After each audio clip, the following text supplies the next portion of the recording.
देखिए बच्चों, तो नेक्स्ट टॉपिक हमारा आता है इफ़ एल्स इफ स्टेटमेंट। देखिए अभी तक हमने केवल इफ़ और इफ़ एल्स के बारे में पढ़ा है। अब आती है हमारी इफ़ एल्स इफ स्टेटमेंट। इसका मतलब क्या बच्चों, मान लीजिए आपकी इफ़ स्टेटमेंट, ठीक है। अभी तक हम क्या कर रहे थे, दो ही स्टेटमेंट चेक कर रहे थे, इफ़ एल्स। अगर ये ट्रू होती है तो ठीक है, अदरवाइज एल्स वाली चलेगी। अब क्या आपकी इफ़ की बहुत सारी कंडीशंस हो सकती हैं आपकी। मान लीजिए हमारे पास, ठीक है, 4 बच्चे हैं, हमें उनकी एज को चेक करना है, ठीक है, कि अमित सुमित से बड़ा है या नहीं, ठीक है, अमित या फिर अमित प्रवीण से बड़ा है या नहीं, या फिर अमित किसी और से बड़ा है या नहीं, ठीक है। इस प्रकार से, इसलिए हम इफ एल्स इफ स्टेटमेंट का यूज करते हैं। देखिए क्या होती है, sometime you need to check another condition in case the test condition of if evaluates to false। क्या बोल रहा है, मान लीजिए अगर आपकी if वाली स्टेटमेंट फेल हो जाती है और आपको दूसरी स्टेटमेंट को चेक करना है, that is you want to check a condition when control reaches else part. यानी आपको कंडीशन को तब चेक करना है जब आपकी कंडीशन एल्स पार्ट पर पहुंच जाती है, that is condition test in the form of else if. ठीक है बच्चों, यानी एल्स इफ वाले पार्ट पर पहुंच जाएगा। To understand this consider this adjacent example. देखिए जैसे इसने लिख रखा है यहाँ पर, if runs are more than 100 then it is a century. यही होता बच्चों, अगर रन आपके 100 से ज़्यादा है तो सेंचुरी हो गई। एल्स इफ, ठीक है, एल्स इफ इसने यूज कर लिया यहाँ पर। Else if runs are more than 50, अगर 50 से ज़्यादा है तो हम क्या बोलते हैं उसको, 50 है। एल्स नहीं तो फिर क्या होगा, batsman has neither score a century nor 50, कि बैट्समैन ने ना तो सेंचुरी बनाई नहीं 50 बनाई, ठीक है। Refer to program 5.3 given earlier where we have used if inside another if else. यानी इफ एल्स के अंदर अनदर इफ स्टेटमेंट को यूज करना। To serve condition as above, that is in else if form, और if inside an else, else के अंदर if को use करना।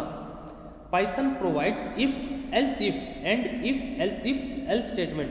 The general form of this statement is, देखिए पहले इफ के अंदर कंडीशन को चेक करेगा ट्रू है या नहीं, ट्रू होगी तो इसका स्टेटमेंट चलेगा, ठीक है। फिर लिखेगा एल्स इफ, एल्स इफ को लिखते हैं ELIF, एल इफ, ठीक है। फिर कंडीशन लिखेगा, फिर वो स्टेटमेंट चलेगी, ठीक है। एंड फिर नेक्स्ट इफ कंडीशन, ठीक है। इस प्रकार से statement else if condition, else if statement, इस प्रकार से चलता जाएगा आपका।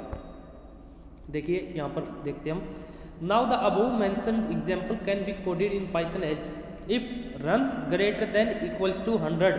अगर आपके रन 100 या 100 से ज़्यादा है तो क्या प्रिंट कर दे, बैट्समैन स्कोर्ड ए सेंचुरी, कि बैट्समैन ने सेंचुरी बनाई है, ठीक है बच्चों। नेक्स्ट फिर एंटर मार के आपने लिखा एल्स इफ, ठीक है। एक बात का हमेशा आपको ध्यान रखना बच्चों, इफ के बिल्कुल इसी सीध में ये स्टेटमेंट आनी चाहिए, ठीक है, इसी सीक्वेंस के अंदर। अगर आपकी जैसे प्रिंट है इफ के राइट साइड में लिख रखा है नेक्स्ट लाइन में, ठीक है, तो यानी ये इसकी सेट ऑफ स्टेटमेंट्स है, एग्जीक्यूशन इसकी होगी, ठीक है।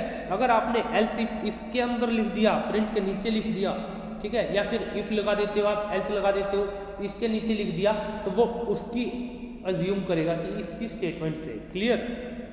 इसलिए इसी सीक्वेंस में else if runs greater than equals to 50, 50 या 50 से ज़्यादा है तो 50 हो गई। एल्स क्या प्रिंट कर दे, वही nor century nor 50। Let us have it look at some more codes example. If num less than 0, 0 से छोटा है तो क्या नेगेटिव ही आएगा, तो print num is a negative number. Num देखो इसने क्या सिंगल या डबल कोट्स में नहीं लिखा, तो नम की जो भी वैल्यू होगी उसको प्रिंट कर देगा, और फिर is a negative number as it is आपका प्रिंट हो जाएगा। Else if num is equals to 0, तो क्या प्रिंट कर देगा, num is equals to 0। Else num is a positive number, जो भी नंबर होगा वो पॉजिटिव नंबर आपका आ जाएगा, क्लियर। देखिए और एग्जांपल देखते हैं हम। If sales greater than equals to 30,000, अगर आपकी सेल्स 30 या 30,000 से ज़्यादा है, ठीक है, 30,000 है या 30,000 से ज़्यादा है, तो उसको डिस्काउंट मिलेगा सेल का 0.18%, ठीक है बच्चों, वो डिस्काउंट आ गया। Else if sales greater than equals to 20,000, अगर 20,000 या 20,000 से ज़्यादा है तो 15% होगा डिस्काउंट। इसी प्रकार से करते हैं हम सेल्स मल्टीप्लाई 15 डिवाइड बाई 100, तो क्या हो जाएगा 0.15 हो जाएगा, तो आपका डिस्काउंट। एल्स इफ सेल्स, अगर सेल्स आपकी 10,000 से ज़्यादा है तो डिस्काउंट आपका 10%, नहीं तो फिर 5% डिस्काउंट। क्लियर बच्चों? एग्जाम्पल देखते हैं, देखिए प्रोग्राम दैट रीड 2 नंबर्स, एक प्रोग्राम लिखना आपको जो 2 नंबर को रीड करे, and an arithmetic operator, arithmetic operator को रीड करे, and display the computed result, जो रिजल्ट आएगा आपको उसको डिस्प्ले करना है। ठीक है बच्चों, तो आपको 2 नंबर लेने पड़ेंगे, इसने मान लिया num1 और num2, ठीक है, और एक ऑपरेटर लेना पड़ेगा। ऑपरेटर कौन से होते हैं? Plus, minus, division, multiplication, modulo, ठीक है, ये आपके ऑपरेटर हैं। num1 इसने लिखा फ्लोट, फ्लोट में कन्वर्ट हो जाएगा। एंटर करने के लिए क्या यूज करते थे हम? इनपुट फंक्शन का, इनपुट ब्रैकेट में लिखा एंटर फर्स्ट नंबर, ठीक है। फिर नेक्स्ट लाइन में गए, हमने लिखा num2 float input enter second number, ठीक है। फर्स्ट नंबर num1 में चला गया, सेकंड नंबर num2 में चला गया, एक ऑपरेटर ले लिया OP, ठीक है। इसमें इनपुट करा हमने एंटर ऑपरेटर, ब्रैकेट्स में लिखा है सारा, तो एज इट इज प्रिंट हो जाएगा, केवल आपको उसको प्रेस करना है। Plus, minus, division, multiplication, modulo. Clear बच्चों? रिजल्ट हमारा 0 मान लेते हैं जो स्टार्टिंग में, क्योंकि नहीं तो आपको गार्बेज वैल्यू शो कर देगा अगर आप इसको 0 नहीं मान के चलोगे। क्लियर बच्चों? अब कंडीशन किस पे लगानी है आपको? ऑपरेटर पे, क्योंकि जो भी ऑपरेटर होगा आप उसी को मैच करोगे कि आपको क्या करना है क्या नहीं। If OP is equals to 0, sorry plus, if OP is equals to plus, plus है तो रिजल्ट में क्या आ जाएगा? num1 plus num2। क्लियर बच्चों? Else if OP is equals to minus, अगर माइनस होगा तो क्या आ जाएगा? Result is equals to num1 minus num2, यानी num1 में से num2 को माइनस कर देगा। इसी प्रकार अगर मल्टीप्लिकेशन होगा तो मल्टीप्लिकेशन कर देगा, डिवीजन होगा तो डिवीजन कर देगा, रिमाइंडर होगा तो क्या कर देगा? रिमाइंडर कर देगा। अगर आप और कोई भी अनदर की प्रेस करते हो तो इसने लिख दिया एल्स के अंदर इनवैलिड ऑपरेटर, कि आपका ऑपरेटर जो है आपने एंटर किया वो इनवैलिड है। प्रिंट कर देगा num1 comma OP num2 is equals to result, यानी num1 plus num2 is equals to result, इतना आया आपका, ठीक है। इसने दिखा रखा है एंटर फर्स्ट नंबर 5 लिखा, एंटर सेकंड नंबर 2, इसने एज इट इज प्रिंट हो जाएंगे। प्लस माइनस जो भी आपको प्रेस करना है, इसने स्टार किया तो 5 मल्टीप्लिकेशन 2 इज इक्वल्स टू 10, ठीक है बच्चों। ये 2 रिजल्ट और इसने लिख रखे हैं रन करके। अब नेक्स्ट आता है आपका द नेस्टेड इफ स्टेटमेंट। देखिए बच्चों, नेस्टेड इफ का मतलब क्या होता है? नेस्टेड का मतलब क्या होता है? एक के अंदर दूसरी चीज। नेस्टेड इफ का मतलब क्या हो गया?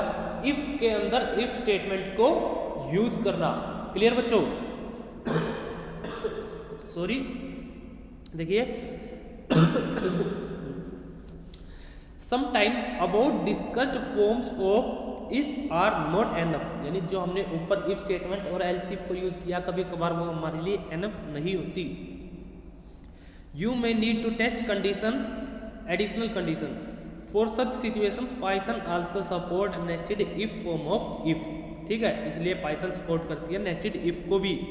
A nested if is an if that has another if in its if, यानी if के अंदर if का होना, और in else if body और in its else body, और else if के अंदर else का होना। The nested if can have one of the following form, कोई भी फॉर्म हो सकती है। देखिए if condition expression, next if. देखिए बच्चों, ये इसकी सीक्वेंस में नहीं है तो इसका मतलब क्या है?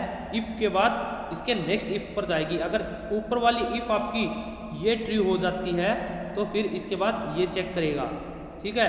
अगर ये फॉल्स हो जाती है आपकी तो फिर एल्स वाली पे जाएगा, ठीक है। इस प्रकार से करते हैं। देखिए इफ कंडीशन एक्सप्रेशन, ठीक है, ट्रू है तो ये इफ चलेगी, कंडीशन एक्सप्रेशन स्टेटमेंट एस को प्रिंट करेगा। नहीं तो अगर ये फॉल्स हो जाती है तो आपकी, ठीक है बच्चों, अगर ये फॉल्स हो जाती है तो ये चलेगी, ठीक है। इस प्रकार से अगर आपकी स्टार्टिंग में यही फॉल्स हो जाती है तो फिर आपकी एल्स इफ को चेक करेगा। एल्स इफ कंडीशन एक्सप्रेशन, अगर ये ट्रू है तो ये स्टेटमेंट चलेगी, नहीं तो फिर आपकी एल्स वाली चलेगी, ठीक है। ये फर्स्ट पार्ट था if inside ifs body, if के अंदर इफ। अब नेक्स्ट है if inside else if, else if के अंदर भी हो सकती है।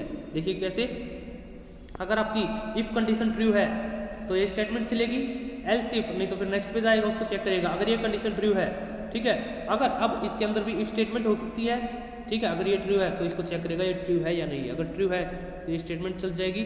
अगर ये फॉल्स हो जाती है तो आपकी, ठीक है, तो आपकी ये चलेगी, ठीक है बच्चों। अगर आपकी यही फॉल्स हो जाती है, ठीक है, तो आपकी फिर एल्स वाली ये फॉर्म चलेगी। क्लियर। नेक्स्ट इसी प्रकार से देखते हैं हम। नेक्स्ट दे रखा इसने, अब देखिए फॉर्म 3 में क्या बोल रहा है। अगर आपकी एक कंडीशन ट्रू है तो ये चलेगी, ठीक है, इफ वाली थी, नहीं तो फिर एल्स इफ, इसको चेक करेगा तो ये चलेगा, नहीं तो फिर एल्स वाली चलेगी, ठीक है। एल्स वाली में भी फिर इसने आगे कंडीशन लगा दी एल्स इफ, ठीक है, एल्स वाली पे गया, फिर इसने चेक किया एल्स के अंदर भी इफ कंडीशन है, अगर ये ट्रू है तो ये चल जाएगी, अगर ये फॉल्स हो जाती है आपकी तो आपकी ये चल जाएगी। इस प्रकार से कर सकते हैं। नेक्स्ट देखते हैं फॉर्म 4। इसमें किस प्रकार से होगा आपका, देखिए पहले रीड कर लीजिए। इसने क्या कहा है, if inside if as well as else, यानी इफ के अंदर भी एल्स है और एल्स इफ के अंदर भी एल्स है आपका, ठीक है, घबराने की बात नहीं है। देखिए इफ कंडीशन अगर आपकी ये ट्रू होती है तो इसके अंदर फिर ये चेक कर रहा है, इफ ये ट्रू है तो ये चल जाएगी, अगर ये फॉल्स हो जाती है तो आपकी ये चलेगी, ठीक है।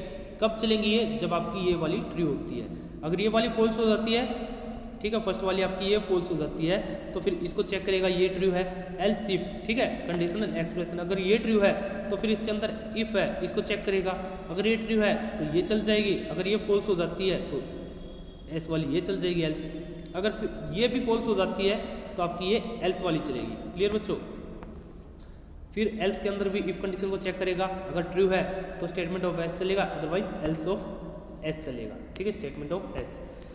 अब नेक्स्ट पढ़ते हैं, in a nested if statement either 3 case can be if statement in its body of if or in its body of else if or in its body of else or in any 2 और 3, यानी कोई भी case हो सकता है इनमें से ऊपर वाला, ठीक है बच्चों, घबराने की जरूरत नहीं है। एग्जाम्पल से देखते हैं, बिल्कुल क्लियर हो जाएगा आपका।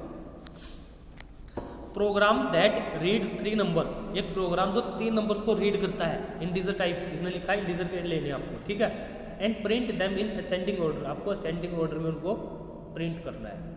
क्लियर।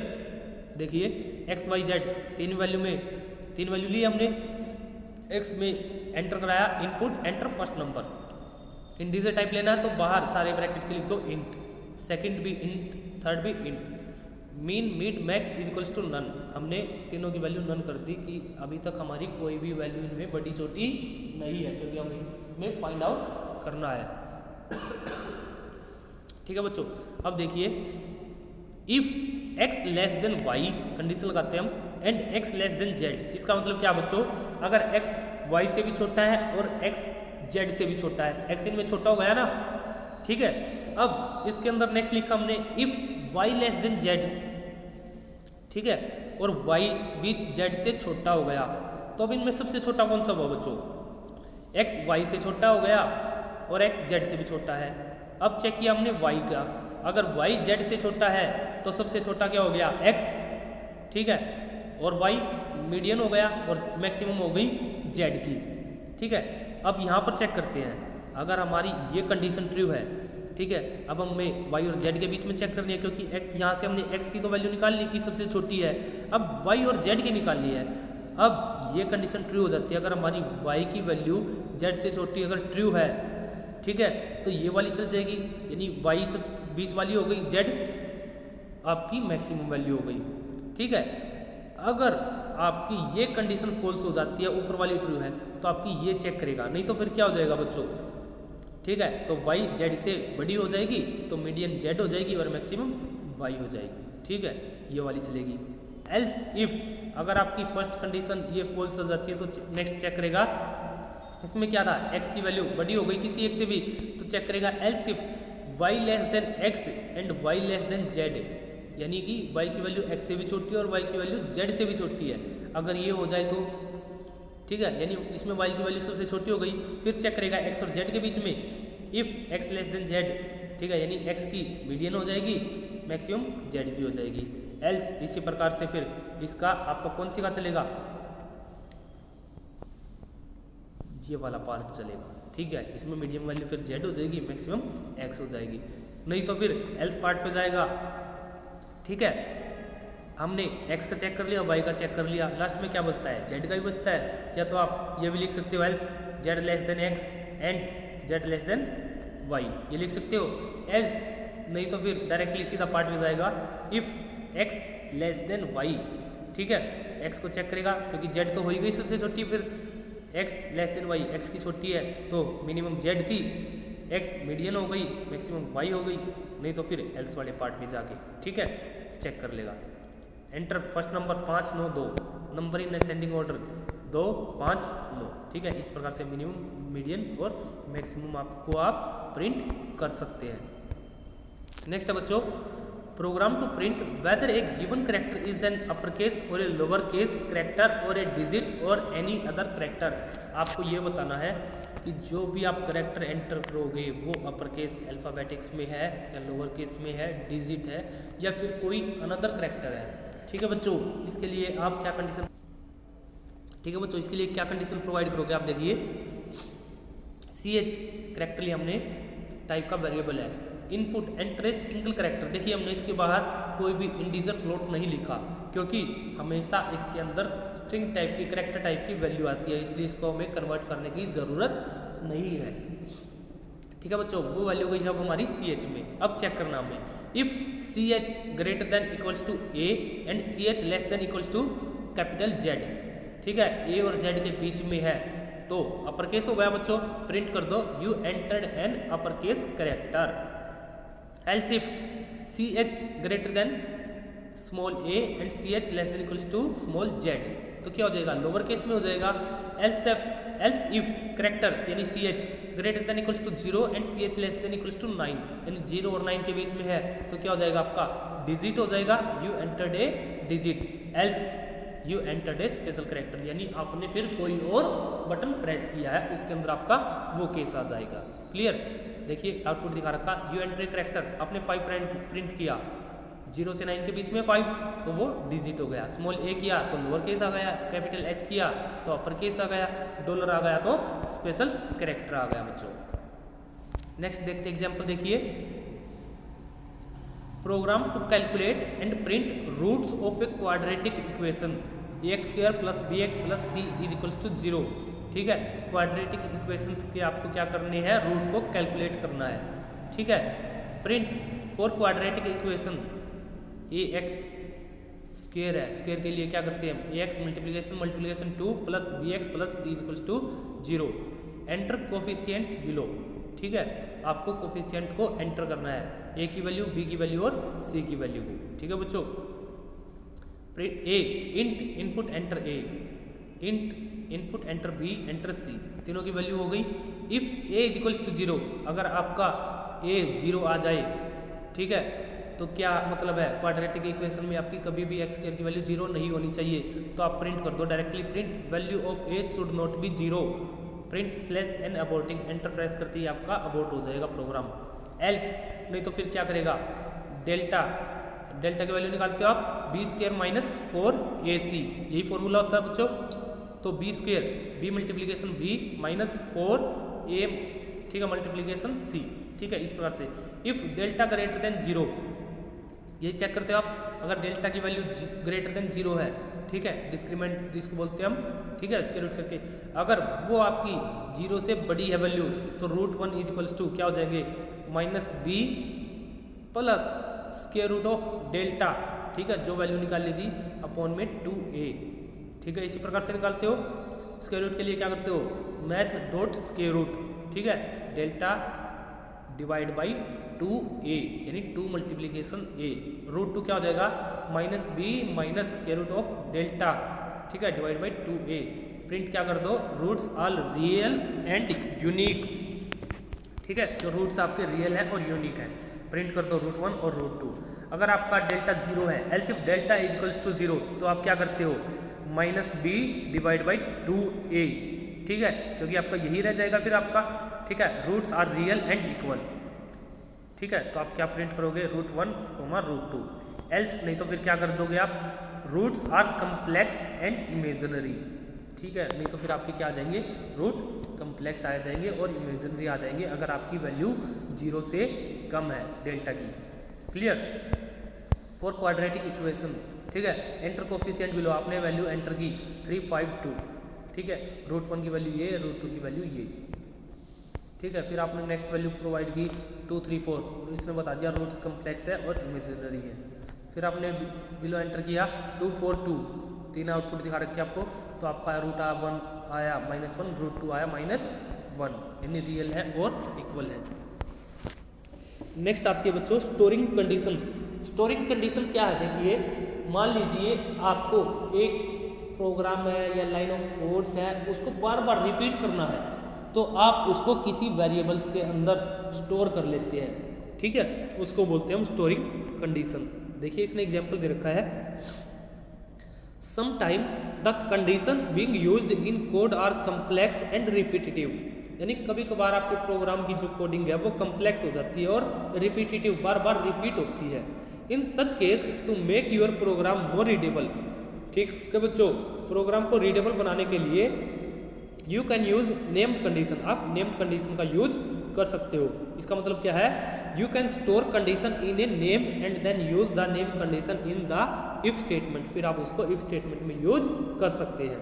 देखिए for example to create condition similar to ones given below, ये कंडीशन दे रखी है आपको, इनको यूज करके देखेंगे। देखिए if a deposit is less than 2000 and for 2 और मोर ईयर्स, अगर आपने डिपॉजिट कराए 2 या 2 साल से ज़्यादा के लिए, तब आपका इंटरेस्ट रेट लगेगा 5%। ठीक है बच्चों, अगर आपने डिपॉजिट कराए हैं 2000 या 2000 से 6000 तक के बीच में 2 साल के लिए या 2 साल से ज़्यादा, आपका इंटरेस्ट रेट लगेगा 7%।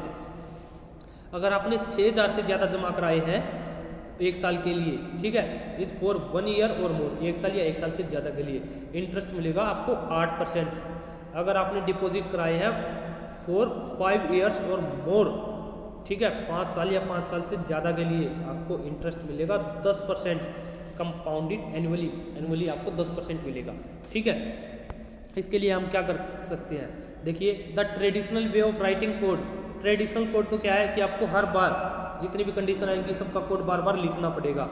ठीक है, आपका लेंथी कोड हो जाएगा। इससे बचने के लिए हम क्या करते हैं, but if you name the condition separately and use them later in your code, अगर आपको इनको सेपरेटली यूज़ करना और अपने कोड में फिर से यूज़ करना है, it adds to readable and understandability of your code, आपको जिससे याद रहे उसका नाम प्रोवाइड कर दो। जैसे हमने लिख दिया एलिजिबल फॉर 5%, 5% के लिए क्या होना चाहिए, डिपॉजिट लेस देन 2000, डिपॉजिट तो होने चाहिए 2000 से कम, and time greater than equals to 2, जो टाइम है 2 साल या 2 साल से ज़्यादा का। एलिजिबल फॉर 7%, ठीक है, डिपॉजिट होने चाहिए आपके 2000 से क्या है लेस देन इक्वल्स टू 2000 और sorry greater than equals to 2000 और लेस देन इक्वल्स टू 6000, 2000 से ज़्यादा और 6000 से कम, और टाइम होना चाहिए आपका 2 साल से ज़्यादा या 2 साल। 8% के लिए डिपॉजिट होना चाहिए आपका 6000 से ज़्यादा और टाइम होना चाहिए 1 साल से ज़्यादा या 1 साल के बराबर। 10% के लिए केवल कंडीशन है time greater than equals to 5 साल या 5 साल से ज़्यादा। अब आपको कहीं भी यूज करना है, ठीक है, किस पर से कंडीशन को वर्क करोगे, इफ़ कंडीशन लगा दी एलिजिबल फॉर 5%, ये थी बच्चों eligible for 5%, rate of interest दे दिया आपने 0.05, ठीक है। एल्स इफ एलिजिबल फॉर 7%, 7% के लिए है तो रेट दे दिया 0.075, यही था बच्चों, ठीक है। इस प्रकार से आप प्रोवाइड कर सकते हैं। क्लियर, आज के लिए हम इतना ही करते हैं, इससे नेक्स्ट वीडियो में इससे नेक्स्ट टॉपिक करेंगे। आज के लिए धन्यवाद।